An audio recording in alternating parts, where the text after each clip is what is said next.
نواب اکبر بگٹی 12 جولائی 1927 کو بروز منگل بارکھان حاجی کوٹ میں پیدا ہوئے۔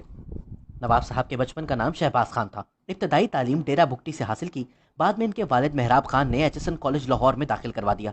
وہ بھی زیر تعلیم تھے کہ 1939 میں ان کے والد صاحب وفات پا گئے۔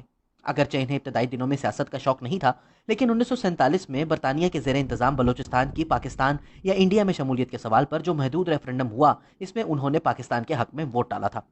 قیام پاکستان کے بعد 1950 میں Nawab Akbar Bugti agent to governor general council رکن بننے کے دوران مشیر بنے۔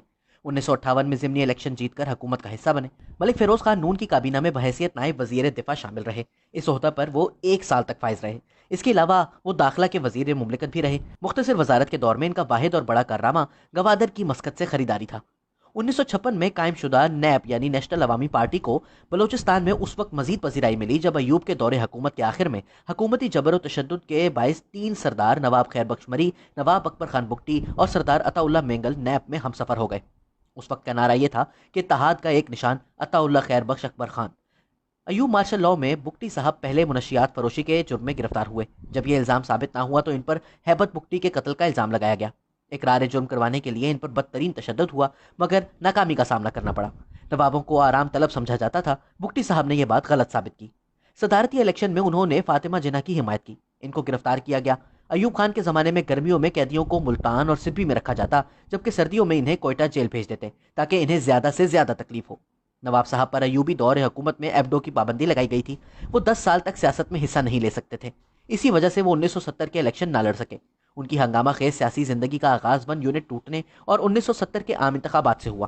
ایوبی حکومت کے خاتمے کے بعد ہی نواب مری اور سردار مینگل نے باقاعدہ نیپ میں شمولیت اختیار کی۔ نواب اکبر بگٹی اگرچہ ایبڈو کے سبب پارٹی میں شامل نہ ہو سکے، لیکن وہ نیپ کی مکمل حمایت کرتے رہے۔ ذوالفقار علی بھٹو کی حکومت میں نواب صاحب کو گورنر بلوچستان کی حیثیت 10 ماہ تک ملی، پھر اختلافات پر استعفیٰ دے کر جا کر بیٹھے۔ اکبر بگٹی صاحب نے گورنر کا منصب اس شرط پر قبول کیا تھا کہ حالات بہتر ہوتے ہی آپریشن ختم کر دیا جائے گا، مگر وعدے کے باوجود یہ کارروائی جاری رہی۔ 1988 کے انتخابات میں نواب صاحب نے آزادانہ طور پر حصہ لیا۔ انہوں نے بلوچ نیشنل الائنس کی رہنمائی کی اور انتخابات میں کامیابی کے بعد وزیر اعلیٰ بلوچستان مقرر ہوئے۔ 1989 میں اکبر بگٹی نے نواز شریف سے اتحاد کیا، وزیر اعلیٰ بلوچستان بنے۔ 16 اگست 1990 کو جمہوری وطن پارٹی کی داغ بیل ڈالی۔ 1992 میں اپنے وارث سلیم بگٹی کے قتل کے بعد وہ کوئٹہ اسلام آباد واپس نہیں آئے، بلکہ انہوں نے عملی سیاست سے کنارہ کشی اختیار کر لی تھی۔ اس دوران ان کا وقت اپنی لائبریری میں گزرتا۔ کہتے ہیں کہ نواب اکبر بگٹی صاحب کی لائبریری عجائبات کا خزانہ تھی۔ متروک اخبارات، نادر کتب، شاہکار پینٹنگز، اس کے علاوہ وہ فلمیں جو شاید برِ صغیر کی ابتدائی فلمیں تھیں ان کے پاس موجود تھیں۔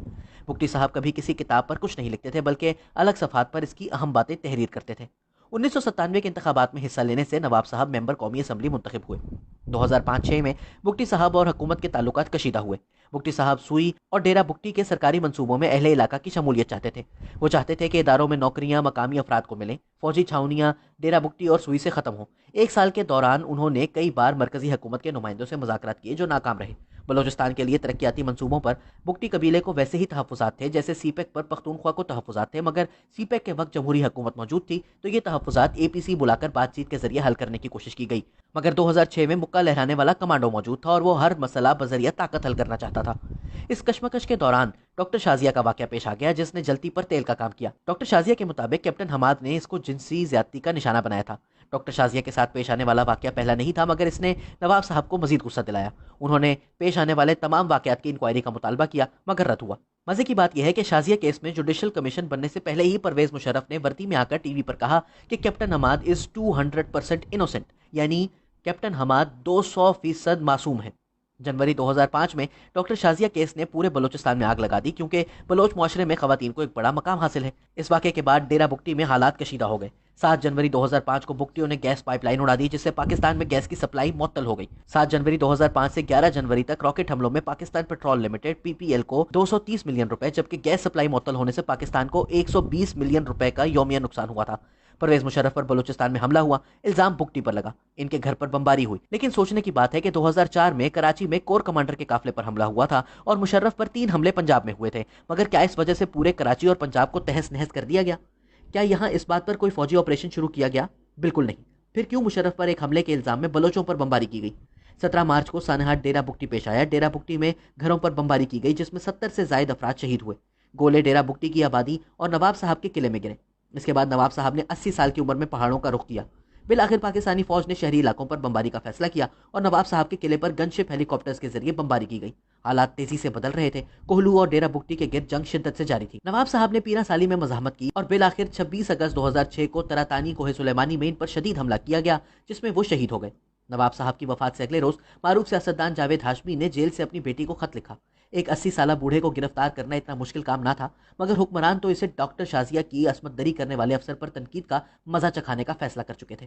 وفاقی وزیر، وزیر مملکت، گورنر اور وزیر اعلیٰ بلوچستان رہنے والا سیاستدان، کلات اسمبلی میں پاکستان کے ساتھ الحاق کے حق میں ووٹ دینے والا شخص، اگر بلوچستان کے استحصال اور اس کے حقوق کا رونا روتے ہوئے 80 سال کی عمر میں اپنا آبائی علاقہ چھوڑ کر مزاحمت کے لیے کسی پہاڑی پر جا بستا ہے اور وہاں مارا جاتا ہے، تو میرا ضمیر مجھے یہ سوچنے پر مجبور ضرور کرے گا کہ پاکستان کے حق میں ووٹ دینے والا کوہلو کے غار میں کیوں مارا گیا۔